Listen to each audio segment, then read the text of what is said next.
What am I talking about? just like, go? Hi, this is John Ditloff, and I'm talking about test maxing today. Now, if you'd like to know what test maxing is, the process of naturally optimizing your testosterone to have better results in life and in the gym. And my testosterone is naturally over 1,500 nanograms a deciliter because of the lifestyle that I live and the diet that I have, habits that I have in place. Because I used to have a bit of an eating disorder and a lot of erratic beliefs and behaviors around eating, in conjunction with some other factors, which led to me having delayed puberty. So even at like 16, I still looked like I did when I was 12. And it was pretty embarrassing. And then that continued on until I was in college, where I kind of started to masculinize a little bit, but I wasn't seeing the results that I wanted in the gym. I didn't have the changes in my face or my physiology that you would expect, like a deeper voice, bigger shoulders, more angular face. Even though I'd been trying to build muscle, I really wasn't seeing the results that I wanted. And when COVID hit, I got so I was swimming, and I had like obviously some bad, habits around eating, and I was using, and not that I was eating bad, I was just like basically eating like the worst, like low micronutrient dense foods with like no real sources of protein from animals in my diet.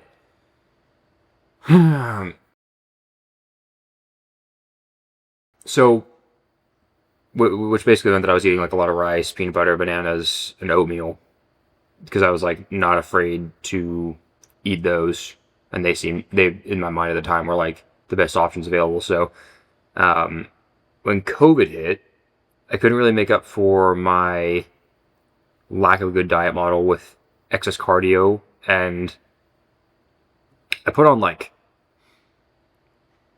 25 pounds after 6 months of being in COVID, even though I was still active and I was swimming in the ocean, and it ended up, swimming in college. I just couldn't like lose the weight. So I went on this I felt like super fat, and I wasn't like obese, but I was definitely like way too pudgy for what I was used to. So I like cut down from like 205 to like 173, and I was peeled, but I had no energy, wasn't performing well in the pool, had no libido, like had a bit of ED because I cut so much weight so fast, and the diet model that I had in place wasn't really conducive to like good testosterone production. And overall, I was really just kind of fed up with myself and my fear of eating, meat, because I wasn't eating meat. I had chicken, but like I had fears around getting fat from eating like fattier meats, and I was really tired of just not performing the way I wanted to in the pool, and not looking the way I wanted to, and ultimately just not masculinizing. So I like kind of faced my fear, and no, I did face my fear, and decided to start changing my erratic eating behaviors and start eating better food. But I also, at the same time, had to figure out what that meant. And I was really curious about how to optimize testosterone naturally, because I observed so many people on the internet who took testosterone exogenously and, had incredible transformations for their physiques. And obviously, the production of endogenous testosterone is what induces, a lot of the masculinization, or masculinizing effects that men go through during puberty. So I wanted to, one, do it to feel a little bit more secure about how I looked, optimize my own development and progress in the gym. I guess that was both the ideas, like, look more, finish masculinizing, and then make better progress in the gym. So what I did is I just basically consumed all the information I could on how to fix your testosterone. And this is when you get into a bit of dynamic systems theory. You have to understand that you can't just look at one piece of a puzzle and, how do I say this? expect you can't just look at one piece of a puzzle and expect to see the puzzle as a whole. When you're solving problems, you really have to look at them holistically or systemically. It's like someone coming to a coach for an issue with their training, and the programs that they've been running like look really good, but when you ask them about other areas of their life, like their discipline and consistency with their eating, their sleeping habits, if they've been drinking, all these other things, and none of those things are in order, then of course it's going to hinder their progress in the gym, right? Same thing with testosterone. Same thing for anything in life. You have to look at every problem as a really when you have to look at the system as a whole and examine all the parts and how they're affecting you getting the outcome that you want, and then optimize them all for the outcome that you want. So if you have a diet that isn't conducive to you producing a lot of testosterone, you should fix that. And then you should also fix your training, your sleep, your mindset, your exposure to sunlight, your environment, so that these things all are optimized to have higher testosterone, right? There's a bunch of things that affect or are conducive to you getting the outcome that you want, and you should optimize all of them, right? You can't just look at one piece of the puzzle. You have to look at all pieces of the puzzle. It's like with movement. You can't, like, just because someone has a knee problem doesn't mean that it's a knee problem. Like, it might be a knee problem, but you could really have something upstream or downstream of the knee that is affecting, movement at the knee, right? A knee problem might actually just be an ankle problem. A hip problem might be a foot problem. Your foot problem might be a hip problem or a back problem. And until you look at the entire body as a whole, you can't really look at any of the parts and understand them. And the same thing happens when you're addressing testosterone. Just how everything works in life. So, I switched my whole diet model, my sleep schedule, and my training around to be more conducive to having higher testosterone. And I already had a lot of the mindset stuff going for me. There's some stuff that I really had to work on, though. Like I had effort going for me and competitiveness, which do a lot, but without the other pieces of the puzzle working for me, it really wouldn't have worked out. So I had a high effort mindset, and I had a progressive mindset, and I had a competitive mindset, and those are all really, really good things. Started fixing my environment, so I started having glass Tupperware, stopped touching endocrine disrupting chemicals, and 6 months into the system that I built, I put on like 20 pounds of muscle. My voice had gotten deeper, my shoulders got bigger, and my face had got more like angular. It used to be like a lot softer. And I'm not even talking about like soft like when you're fat, but like just rounder. I have like kind of like an oval head, but that's not what I mean. I mean, like, my jawline got sharper, even though my body fat percentage was a little bit higher. Because I put on like 23 pounds. Because it went from like 173 to 196 in like 6 months. And I was still like pretty lean. And I would say my face was more angular, even though I bumped off like a body fat percentage or two, just because I noticed these changes in, it was just a part of the changes that came along with having higher testosterone. And it wasn't just like the change didn't just happen over 6 months. It happened immediately too. Like within a week, I had way more energy. My sex drive was back. I was doing way better in the pool. Felt better in the gym. And since then, I put on, right now I'm like 213. So what is that, like 40 pounds? I was 225 a few months ago, and I feel like I've messed up my cut and haven't really like lost. I feel like I've lost a little bit of tissue, but I feel like that's what everybody thinks when they cut. So I put on like 50 pounds in 3 years. Not all of it's muscle, obviously, but the majority of it was, I'd say, like 40 pounds of tissue. And I believe a lot of what enabled it was just having higher testosterone. It's a big piece of the puzzle that most people don't really look at when it comes to their gym progress. And that's not just because it's not something that people think about, it's because most people don't actually look at their lives as a whole when they're addressing why they're not making the progress they want to. And if I was going to give out, any advice, it's very, very like if you're in an 80-20 having higher testosterone, you just need a solid circadian rhythm. So go to bed at have a consistent bedtime, have a good pre-sleep routine where you avoid bright lights or blue lights for about 1 to 2 hours before bed. Eat a micronutrient dense diet for real food with an emphasis on red meat and eggs, but make sure you get enough carbs too, by having rice, fruit, and if your stomach handles something like sourdough bread, it's really important that you find foods that can digest. And then along with that, I would also highly recommend dairy.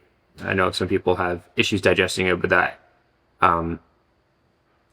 can be, you can progress that if you have like a digestive issue like Crohn's. Use the thing between your ears and understand like your own unique situation. But red meat, eggs, enough carbs, dairy, and then things like oysters for enough zinc are really the foundations of having a high testosterone diet. For the fruits, I'd recommend high vitamin C fruits like oranges and watermelon. And then for your training, you want to be doing cardio. Everybody likes to, I don't know, everybody like, it's so weird coming from swimming where like all the training is cardio. You need cardio. Your aerobic system underpins pretty much everything else. You can't have any good health without good aerobic health. So do aerobic cardio. You don't have to be a marathon runner, but do 30 minutes of low intensity steady state cardio every day. Find a way to get it in. And no, that's not the same thing as just going for lots of walks. Going for lots of walks will burn calories, and it's better than nothing, but you should find some way to get your heart rate up for 30 minutes in a way that's not too uncomfortable, but does get your heart rate up. And then for weightlifting, find simple exercises that people have been doing for decades and getting results with, and progress them. Learn how to practice training with intensity. You're not going to get hurt if you are intelligent about it. If you're starting out in the gym, then I don't know how strong you are. Maybe a plate feels, I don't know. You kind of have to go in and figure it out. Everybody likes to like give their 2 cents, but really the only bad option with the gym is just not going to the gym and not trying to make progress in the gym. But if I was going to tell you what to do, it'd be like find simple exercises that you can progress and get stronger at them week to week, month to month, year to year.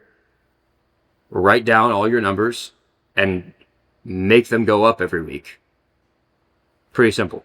At a certain level, if you're really advanced, you might keep getting stronger by lifting the same weights. But if you're new to the gym, like you're going to want to increase the weights as much as you can every week. I don't mean like 20-pound bumps. I mean just like in a week. I mean like add 5 pounds every week as long as you can to sets of 5 to 10 for multiple sets. You're doing, and really like for the exercises, I say like stick with the classical hard lifts and just do them. The things that matter with training are really intensity of effort and progression and the capability of your performance, and the adaptations you get in accordance with the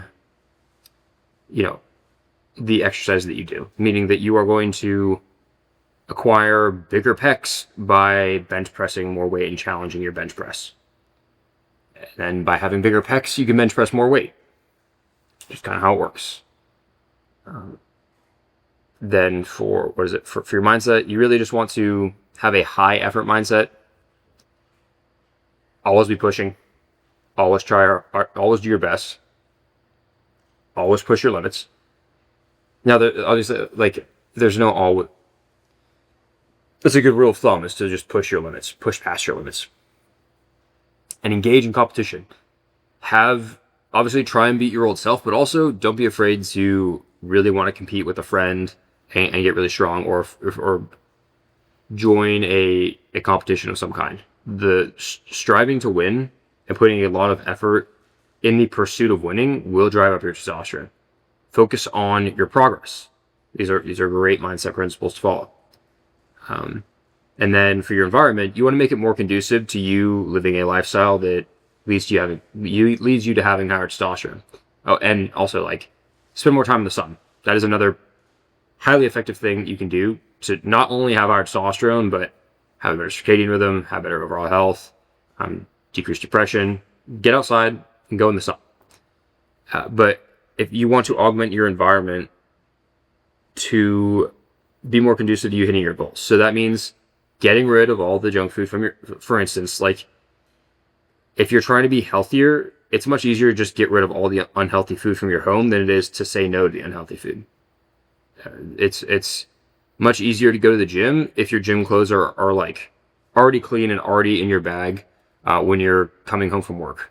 It's easy to stick to your meal plan if you batch cooked your food and put it in Tupperware, right? So create habits that lead to you having an environment that are more conducive to you hitting your goals. And then there's other things that actually have a huge effect on your hormones, which some people like to write off because they're not as important as, having good cardio, having a healthy sleep schedule, eating clean food, and just lifting weights and having a lower body fat percentage, which is also important for having higher testosterone.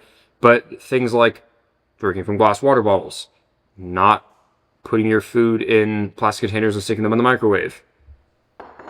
Oh, thank you, sir. This is a glass water bottle.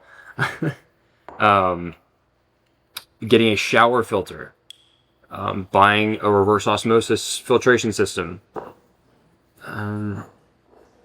What else? For reverse osmosis filtration system for drinking water, or you can buy spring water, but a reverse osmosis filtration system is like a one-time purchase, and so it's actually very worth the investment. Other things you can do is buy, like all cotton clothes or all wool clothes. You can get rid of air fresheners and Febrezes and colognes and candles that all release endocrine disrupting chemicals in the air. And by the way, like, it's good practice to do these things, but if you ever come into contact with a Febreze, it's not going to be the end of you. You want to be an optimist, but you also want to be anti-fragile, if that makes sense. Like, you're not going to get... Nothing's going to happen because you touched a piece of plastic or a fragrance or ate from plastic on occasion.